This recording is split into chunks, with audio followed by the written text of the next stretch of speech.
Okay, I have an update on Loki. I'm so relieved.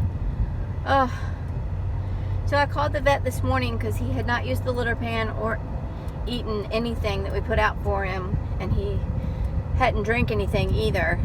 Called the vet, made an appointment for him today, and we were there for about 2 hours. Whew. So apparently he got into a little scuffle with his sister, and he's got some cellulitis going on. She said that he has 2 spots. He's a strictly indoor cat. I'll give you a little history. Loki is a strictly indoor cat, as is Peppermint, our other kitty, and they don't really get along. So Peppermint has her little area. She's the queen, so she has her area, and it's up high, and she spends a lot of her time up there during the day. And Loki has his area, and it's his room, and it has his little bed in there, and he has his own little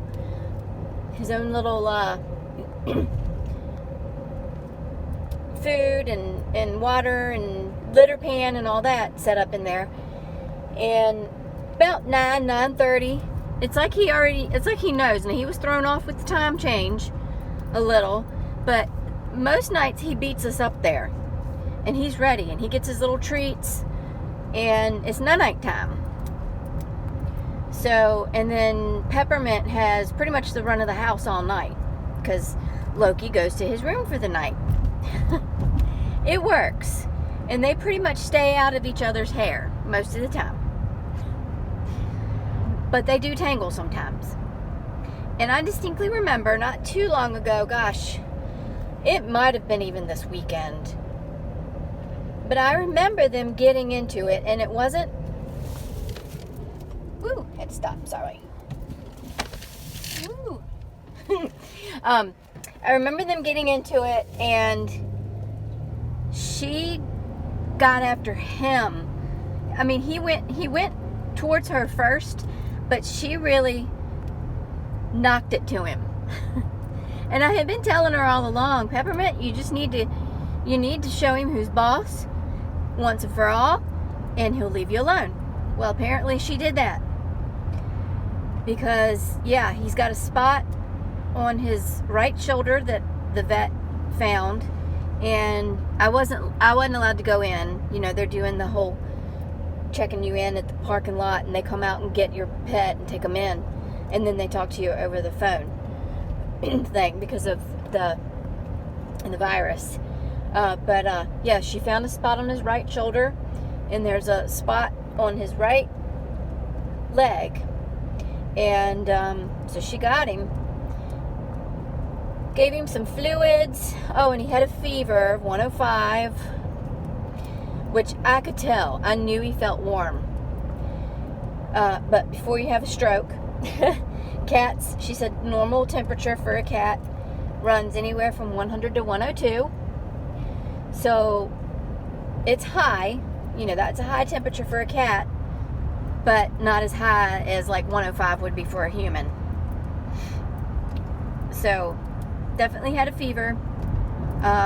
Gave him fluids, and he got a shot of antibiotics, which is good for 10 days. He got an anti-inflammatory. He got an injection of pain meds. And oh, she said we got out some food, knowing that he didn't want to eat. So she wanted to see if he would eat. So she got out a can of food that it's called AD, so it's anemic diet, or wait, anorexic diet. And she said they gave him some of it, and he scarfed it down. So and it's wet food. He's not used to wet food, so now he's going to get used to wet food. You watch. And you know what? I'll get it for him too, because he's rotten. And I'm just thankful he's going to be okay. So yeah, he scarfed the food down, and they ran some blood work, and she said everything looked fine. His white blood cell count was a little bit low, but that's because his body is sending his white blood cells to the areas that are inflamed to try to fight off that infection. So, yeah, that's about it. Oh, they sent me home with more pain meds. So I get to give him those for a couple of days. And what else? Oh, some more canned food for him to get him kind of over the hump, since he seemed to like that food. So they sent me home with some food. And she said just baby him, snuggle with him a whole lot, and if I don't see any improvement, to call him back in a couple of days. So we'll see. But I can tell already just by looking at him, and when I get home and I'm not driving anymore, I'll let you guys see him, and I'm sure you'll be able to tell already. His face, his little eyes look a little bit better, I think. Now, he might be a little bit stoned from the pain meds. I don't know. Sweet baby. Hi, Loki. I'll know when he's feeling better, because I'll start to see his little personality traits coming back. Which is good. So we'll see. But it was very interesting watching the pets coming in and out, and the vet assistants coming in and out. And there was this one dog. I'll have to tell you all this story because it's just so funny. They have a set of double doors leading into the vet and the clinic, and they're glass. So the assistant comes out, and she's a little thing, like she's real young and real petite, thin, and just real petite in stature. And she comes out, and she goes to a car, and she gets out this white bulldog, cutest cutest bulldog. And she's leading him. Well, he's doing more leading than she is. Well, not really leading, but he was being stubborn. He didn't want to go with her. He wanted his owner.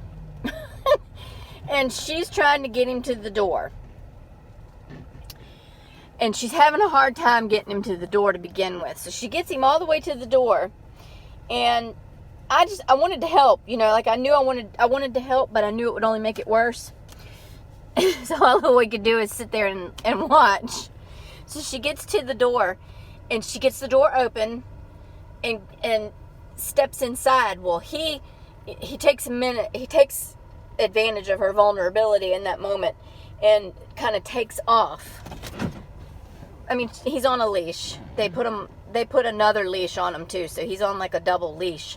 So she's got a good grip on him, but he starts running out the door and pulls her like partway out the door, but she's probably used to it and stronger than she looks, but she got a hold of him and gets him in, finally gets him in by, pulling and pulling and pulling. He's got this harness on, so obviously he's not choking, and he wasn't barking or anything. He was just determined he was not going in there. And she finally gets him in there, gets the door shut, and he plants his little tail down on the floor and just sits there and looks at his owner. He's just, panting, just watching his owner, and just the look on his little face was like, really? How could you do this to me? You have totally betrayed me. It was just the cutest thing. And she's like calling him, and pulling at the leash and just doing everything she can to get him to go in the other set of doors. I think she finally, called out for some help because somebody else came over, another assistant came over, and between the two of them, they were able to wrangle him into the vet. But it was just so cute because he was like, I'm not having any of this. It was so funny. But anyways, I could really sit in the parking lot and watch these animals all day. I thought it's just really cute just seeing all the different ones. But here's Loki, and I don't know, I think he looks so much better already. Hi, Loki. Hi, baby. You look so much better. Hi, darling. What is it? Oh, yep, see? So much more alert now. You want to go see the birdies? I can tell a difference in you. You want to go inside? You want to go see Carson? Oh my goodness, yes. When I brought him out before, he was not alert like this. Oh, I love you. I'm so glad you feel better. All right, time to take him in and go baby him for a little bit before supper. Thanks for all the prayers, guys. They worked. He's on the mend. I appreciate you. Say bye. Tell everybody bye. Tell your fans bye. They love you so much, Loki. Oh, kisses. Thanks for watching, guys. Talk to you soon. Bye.